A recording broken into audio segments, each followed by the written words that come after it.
ऋषि विश्वामित्र ने कहा, वत्स राम, तुम्हारी ही अयोध्यापुरी में सगर नाम के एक राजा थे। वे पुत्रहीन थे। सगर की पटरानी का नाम केशिनी था, जो कि विदर्भ प्रांत के राजा की पुत्री थी। केशिनी रूपवती, धर्मात्मा और सत्यप्रायण थी। सगर की दूसरी रानी का नाम था सुमति, जो राजा अरिष्टनेमि की कन्या थी। महाराज सगर अपनी दोनों रानियों को लेकर हिमालय के भृगुप्रस्रवण नामक प्रांत में गए और पुत्र प्राप्ति के लिए तपस्या करने लगे। उनकी तपस्या से महर्षि भृगु प्रसन्न हुए और उन्हें वर दिया कि तुम्हें अनेक पुत्रों की प्राप्ति होगी। दोनों रानियों में से एक का केवल एक ही पुत्र होगा, जो कि वंश को बढ़ाएगा, और दूसरी के 60,000 पुत्र होंगे। कौन सी रानी कितने पुत्र चाहती है, इसका निर्णय वे स्वयं आपस में मिलकर कर लें। केशिनी ने वंश को बढ़ाने वाले एक पुत्र की कामना की और गरुड़ की भगिनी सुमति ने 60,000 बलवान पुत्रों की। कुछ काल के पश्चात रानी केशिनी ने असमना नामक पुत्र को जन्म दिया। रानी सुमति के गर्भ से एक तूंबा निकला, जिसे फोड़ने पर छोटे छोटे 60,000 पुत्र निकले। उन सबका पालन पोषण घी के घरों में रखकर किया गया। तारांकन काल चक्र व्यतीत होते गया और सभी राजकुमार युवा हो गए। सगर का ज्येष्ठ पुत्र असमना बड़ा दुराचारी था और उसे नगर के बालकों को सरयू नदी में फेंककर उन्हें डूबते हुए देखने में बड़ा आनंद आता था।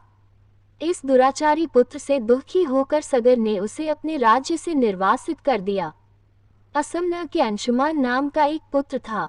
अंशुमान अत्यंत सदाचारी और पराक्रमी था। एक दिन राजा सगर के मन में अश्वमेघ यज्ञ करवाने का विचार आया। शीघ्र ही उन्होंने अपने इस विचार को कार्य रूप में परिणत कर दिया।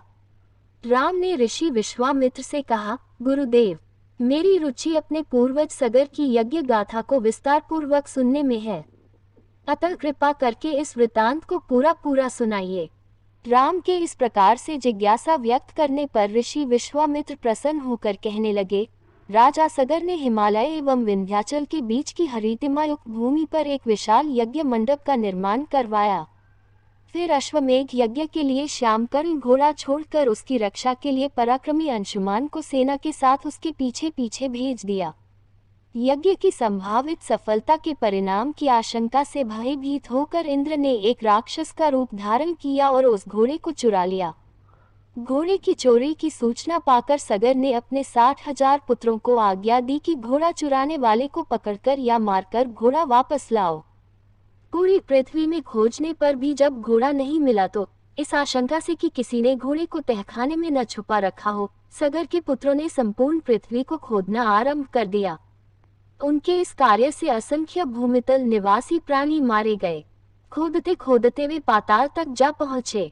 उनके इस नृशंस कृत्य के विषय में देवताओं ने ब्रह्मा जी को बताया तो ब्रह्मा जी ने कहा कि ये राजकुमार क्रोध एवं मद में अंधे होकर ऐसा कर रहे हैं। पृथ्वी की रक्षा कर दायित्व कपिल ऋषि पर है, इसलिए वे इस विषय में अवश्य ही कुछ न कुछ करेंगे।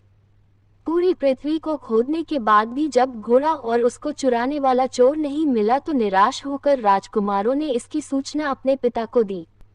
क्रुद्ध सगर ने आदेश दिया कि घोड़े को पाताल में जाकर ढूंढो। पाताल में घोड़े को खोजते खोजते वे सनातन वसुदेव कपिल के आश्रम में पहुंच गए। उन्होंने देखा कपिल देव तपस्या में लीन है और उन्हीं के पास यज्ञ का वह घोड़ा बंधा हुआ है। उन्होंने कपिल मुनि को घोड़े का चोर समझकर उनके लिए अनेक दुर्वचन कहे और उन्हें मारने के लिए दौड़े। सगर के इन कुकृत्यों से कपिल मुनि की समाधि भंग हो गई। उन्होंने क्रुद्ध होकर सगर के उन सब पुत्रों को भस्म कर दिया।